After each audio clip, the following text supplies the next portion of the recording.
the debt as of the last time of Ogun State is put at over 240 billion.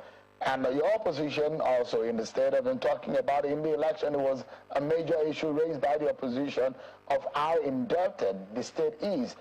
Lagos leading the pack in terms of the states of the federation who are highly, most indebted, and the other states like Rivers, Delta, and Ogun State is also in that category. So the question will be, how are you hoping to ensure that this debt is being paid and is not affecting the running and the promises of which I'm going to remind you of some of those campaign promises you have made to the people of Ogun State?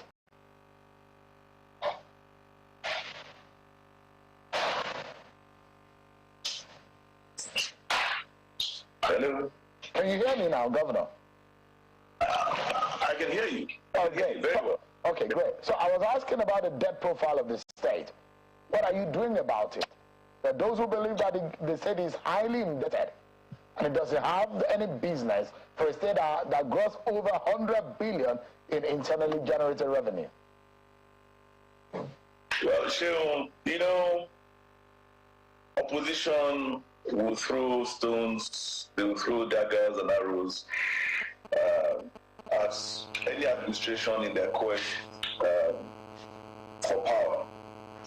Either their arrows and spears are predicated on any truth or not. Because I'm not going to go back and begin to accuse previous administrations of what they did or what they didn't do.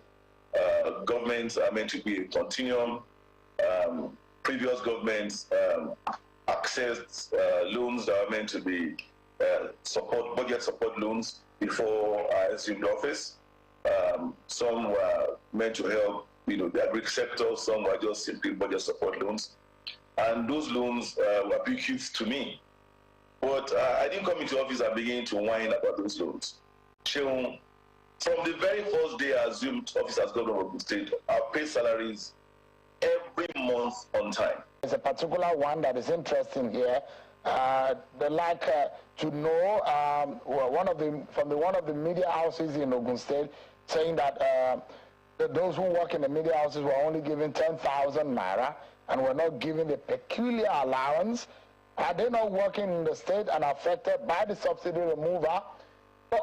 Well, I'd like you to, on one hand, answer that question, but my final question would be to you. You said, quote, "These too shall pass and we will all be better for it," when you were talking about the difficult times under the Bola Tinubu government. There are a lot of Nigerians who are wondering,